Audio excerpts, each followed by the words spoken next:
Hello friends, today we're going to be talking about rounding to the tens place. So let's go through what rounding means. Rounding is meaning what is the number closest to? So what would be the closest 10? So first we're going to start off by counting by 10. So let's review counting by 10.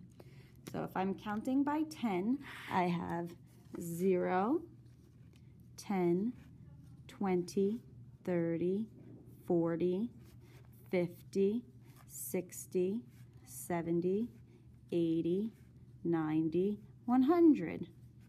Okay, and that should be not anything new that we've never seen before. Okay, so counting by tens. If I'm rounding to the nearest 10, my answer is going to be something. My answer is going to have a 10 in it, like this. We are going to be using counting to the nearest 10. So let's say I want to round 74 to the nearest 10. Well, the first thing I need to do is figure out what are my tens that are closest to 74. So I see the 7 is in the tens place, so I'm going to go over here to my list. And I'm seeing, okay, if I were counting, where would 74 be? So would it be between 60, 70, or would it be between 70, 80? Well, I know 74 would come somewhere in here, in between 70 and 80. So I'm going to put 70 and 80 as my two endpoints. Now, I'm going to be counting between 70 and 80. I'm going to be counting by ones. So I'm going to start. Remember, we have red and green numbers. 0 through 4 is red, 5 through 9 is green.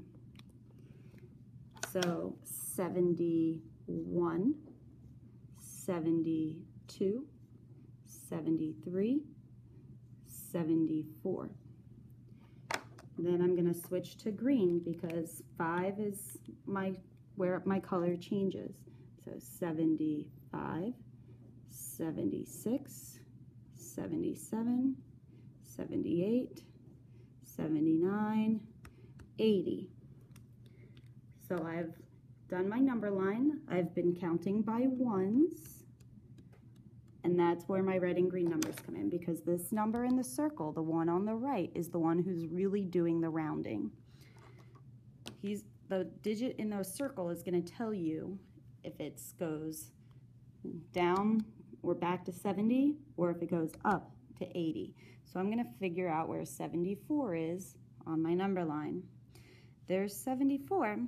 It's a red number, so that means then we go back to 70. It's a stop. So my answer is 70. Okay, I'm going to try one more like that. Let's try 50, or no, we're going to try 37. And we're going to round 37 to the nearest tens. Okay, so I know that it's going to be my tens place. So I'm looking over here to see where 37 would fall between. Well, I know that it's more than 30, but less than 40. So I'm going to put 30 on one end and 40 on the other.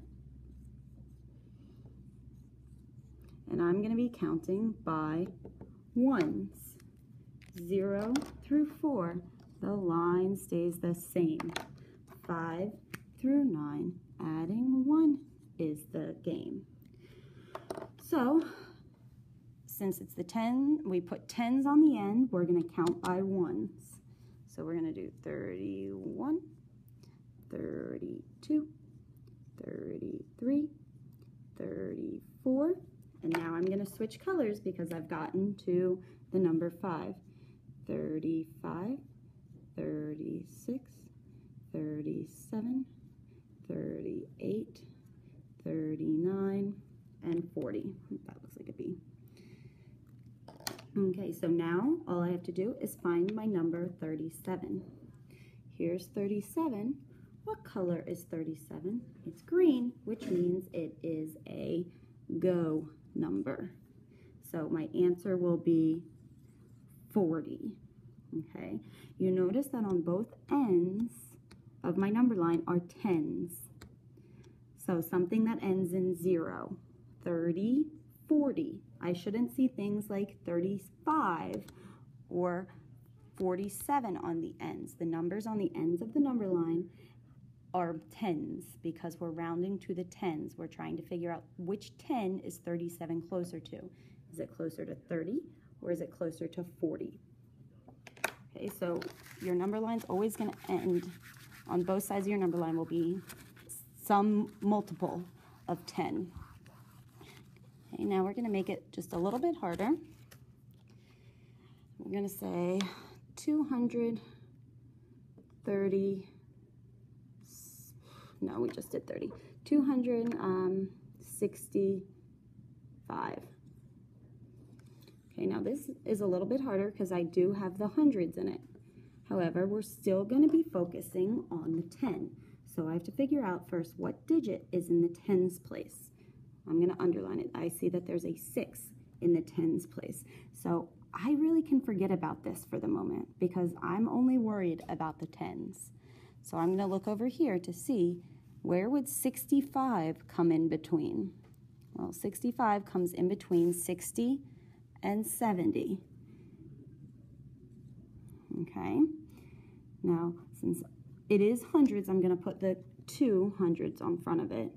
Although when I'm rounding to the tens, that 2 isn't going to do anything because I'm looking at the tens and I'm using the ones to help me round.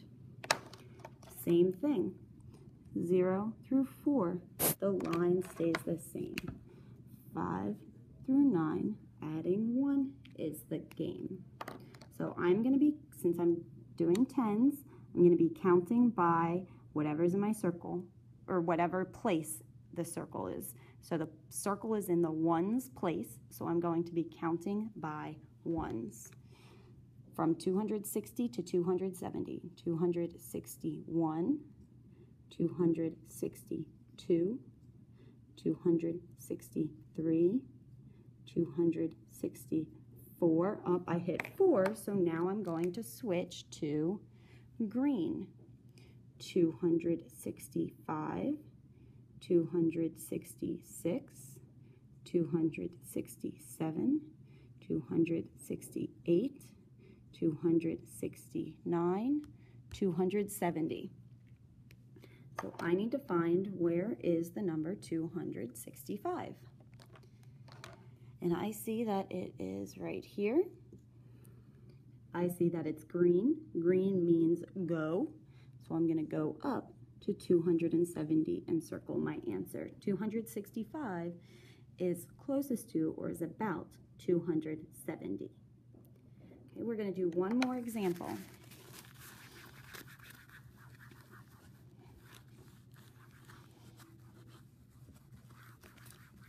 This time we're going to round 298 to the nearest 10.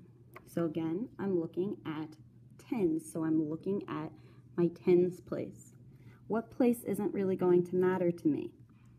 The hundreds place isn't really going to matter to me.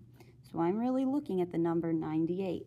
And I'm going to go over to my list of tens and see what is 98 in between. I'm going to keep going, so I know it's between 90 and 100. So on one end, I'm going to have 90, and on the other end, I'm going to have 100. But it's not really just 90 and 100, it's 290. And if I'm counting by tens, what would come after 290? So I would go like 250, 260, 270, 280, 290, 300. Okay, so we're just counting up. If you're not sure what comes after the 290, count by ones until you get to 300. Okay, so again, I have my number on the right is my big man in charge. He's the one telling me how to round. So, since this place of the circle is the ones place, I'm going to count by ones. 291, 292, 293, 294. And I'm going to switch now because now I'm at the 5. 295, 296, 297, 298, 299, 300. And so now I need to figure out where the 298 is. 298 I see is right here. So it is going to go up because it's green. It's going to go up to 300. So when you're rounding to the nearest 10, look for the tens place. Figure out what 10 is that number in the tens place.